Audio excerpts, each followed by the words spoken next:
அறிமுகம். செல்வத்தின் அதிகாரம். அனைவருக்கும் வணக்கம். நான் உங்கள் முத்து. இது மோட்டிவேஷன் முத்து. வரலாற்றில் எத்தனையோ பேரரசுகள் வீழ்ந்திருக்கின்றன. எத்தனையோ மன்னர்கள் காணாமல் போயிருக்கிறார்கள். ஆனால் 2000 ஆண்டுகள் கடந்தும் ஒரு மனிதனின் சிந்தனைகள் இன்றும் உலக பொருளாதாரத்தை வழிநடத்தி கொண்டிருக்கின்றன என்றால் அவர் மாபெரும் ராஜதந்திரி ஆச்சாரிய சாணக்கியர் மட்டுமே. பணம் பாதாளம் வரை பாயும் என்பார்கள். ஆனால் சாணக்கியரோ பணம் இருந்தால் பாதாளத்தில் இருப்பவன் கூட ஆகாயத்திற்கு வர முடியும் என்கிறார். இன்று நாம் பார்க்க போவது சாதாரண ஒரு மனிதனை பொருளாதார சிகரத்தில் அமர வைக்க சாணக்கியர் கற்றுத்தரும் அந்த புனிதமான மற்றும் இரகசியமான நிதி மேலாண்மை தத்துவங்களைத்தான். பகுதி 1. செல்வத்தின் அடிப்படை தர்மம். சாணக்கியர் தனது நீதி சாஸ்திரத்தில் முதலில் சொல்வது இதுதான்: செல்வம் என்பது உன்னுடைய நிழல் போன்றது. நீ தர்மத்தின் வழியில் நடந்தால் அது உன்னை பின்தொடரும். நண்பர்களே, குறுக்கு வழியில் வரும் பணம் என்பது வெயிலில் வைக்கப்பட்ட பனிக்கட்டியை போன்றது. அது பார்ப்பதற்கு பெருசாக தெரியும், ஆனால் மிக வேகமாக உருகிவிடும். சாணக்கியர் சொல்கிறார், ஒருவன் நேர்மையற்ற முறையில் ஈட்டும் செல்வம் அதிகபட்சம் 10 ஆண்டுகள் மட்டுமே அவனிடம் தங்கும். 11வது ஆண்டு அந்த செல்வம் ஈட்டிய அசல் முதலோடு சேர்த்து அழிந்துவிடும். எனவே உங்கள் செல்வத்தை பெருக்குவதற்கான முதல் ரகசியம் நேர்மையான உழைப்பு. உங்கள் தொழிலில் நீங்கள் காட்டும் நேர்மைதான் அந்த செல்வத்தை உங்கள் தலைமுறைக்கும் கொண்டு செல்லும் அஸ்திவாரம். பகுதி 2. வருமானத்தை விட மேலானது மேலாண்மை. நம்மில் பலர் நினைப்பது என்னவென்றால், அதிகமாக சம்பாதித்தால் பணக்காரனாகிவிடலாம் என்று. ஆனால் சாணக்கியர் இதை மறுக்கிறார். யார் ஒருவர் தன் வருமானத்தை விட குறைவாக செலவு செய்கிறாரோ அவரே உண்மையான செல்வந்தர் என்கிறார். ஒரு பானையில் எவ்வளவு தண்ணீர் ஊற்றினாலும் அதன் அடியில் ஒரு சின்ன ஓட்டை இருந்தால் அந்த பானை ஒருபோதும் நிரம்பாடு. உங்கள் வாழ்க்கையில் அந்த ஓட்டை என்பதுதான் தேவையற்ற ஆடம்பர செலவுகள்.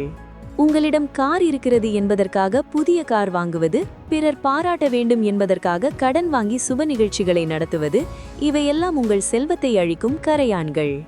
வருமானம் குறைவாக இருந்தாலும் பரவாயில்லை, ஆனால் செலவு வருமானத்தை விட ஒரு பைசா கூட அதிகமாக இருக்கக்கூடாது என்பதில் உறுதியாக இருங்கள்.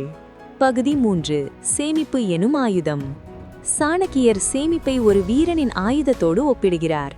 ஆபத்து காலத்தில் உன்னை காக்கப் போவது உன் உறவினர்களோ நண்பர்களோ அல்ல, நீ சேர்த்து வைத்த செல்வமே உன்னை காக்கும் என்கிறார். இங்கே ஒரு முக்கியமான ரகசியத்தை சொல்கிறார்.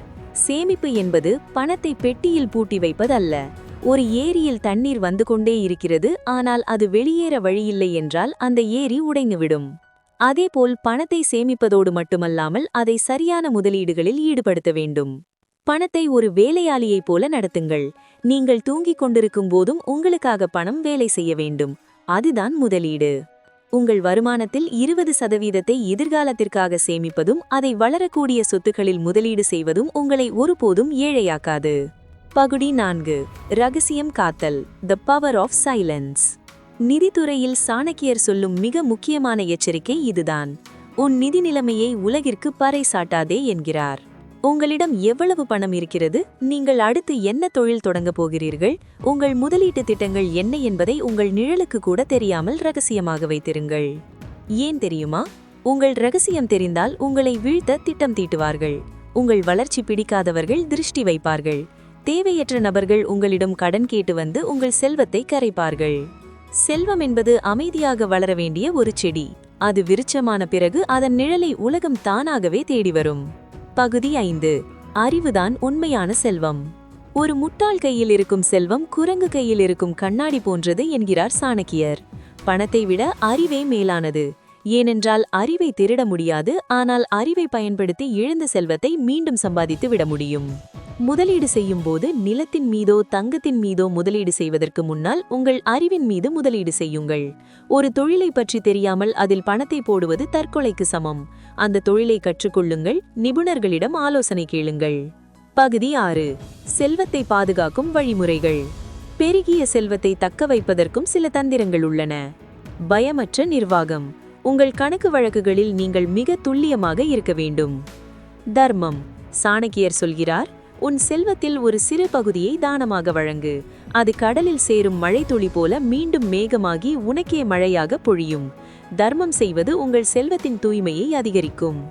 முடிவுரை: செல்வத்தின் எஜமானனாகுங்கள். நண்பர்களே, பணம் இருந்தால் எல்லாவற்றையும் வாங்கிவிடலாம் என்பது சாமானியனின் எண்ணம். ஆனால் பணத்தை வைத்து இன்னும் பல நன்மைகளை செய்ய முடியும் என்பது சாணக்கியரின் எண்ணம். வாழ்நாள் முழுவதும் பணத்திற்காக ஓடுவதை விட பணத்தை உங்களுக்காக ஓட வைக்கும் வித்தையை சாணக்கியரின் இந்த அறிவுரைகள் மூலம் கற்றுக்கொண்டிருப்பீர்கள் என்று நம்புகிறேன்.